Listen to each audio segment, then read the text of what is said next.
आप मतलब की बात भी कर लो। आज इतने शिकवे शिकायत क्यों हैं? अम्मी जी आप खुद ही इंसाफ करें, बहनों का भी तो कोई हक होता है ना भाइयों पर।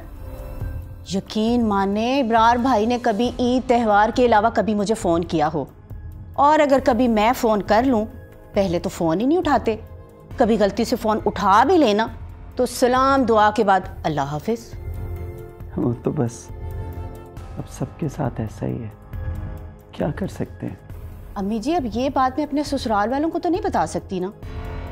अहमद पिछले 2 हफ्तों से इब्रार भाई को कॉल कर रहे हैं, वो कॉल ही नहीं अटेंड कर रहे और ना ही कॉल बैक करके ये पूछ रहे हैं कि क्यों बार बार फ़ोन कर रहे हो, सब खैरियत तो है। अच्छा चलो मुझे बता दो क्यों कर रही थी फ़ोन? अम्मी वो कासिम भाई ना हमारे गांव वाली ज़मीनें ठेके पर लेना चाहते हैं, तो उन्होंने अहमद से कहा कि इब्रार भाई से बात करें।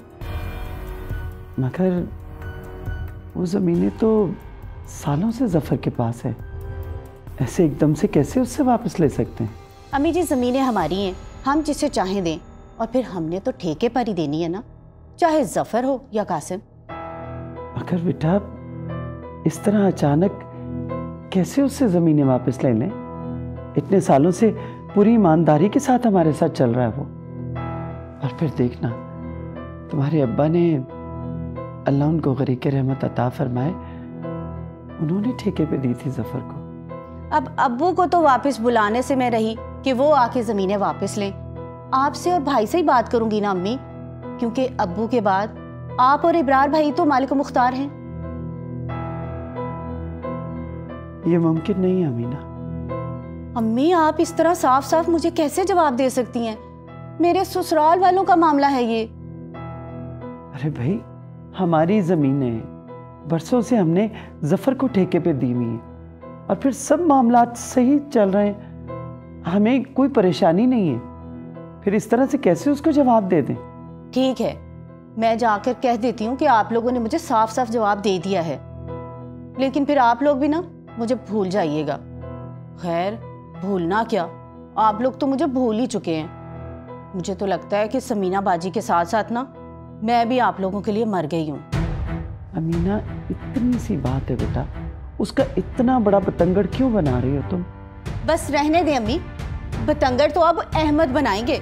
और देखें मैं बड़े मान से आई थी आपके पास, पर मुझे क्या पता था कि भाई के साथ साथ मेरी माँ ने भी मुझे पराया ही कर दिया। ज़ारा, ज़ारा। अमीना क्या हो गया बेटा, क्यों खामखा के जिद लगा रही हो? आराम से बैठो, खाना वाना खाओ, शाम को अली तुम्हें छोड़ आएगा। अम्मी आपके खाने का शुक्रिया, मुझे बाहर से रिक्शा मिल ही जाएगा।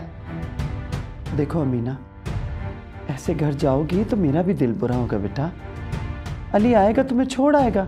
अम्मी ऐसे साफ साफ जवाब देते हुए आपका दिल बुरा ना हुआ तो अब क्या होगा? जी मामा। ज़ारा चलो। क्यों, अभी तो आए हैं। ज्यादा फजूल बातें ना करो, चलो चले। अमीना बेटा क्यों बच्चों की तरह जिद लगा रही हो? अम्मी अब आप इसे मेरी जिद समझे या कुछ और। अल्लाह हाफिज, चलो।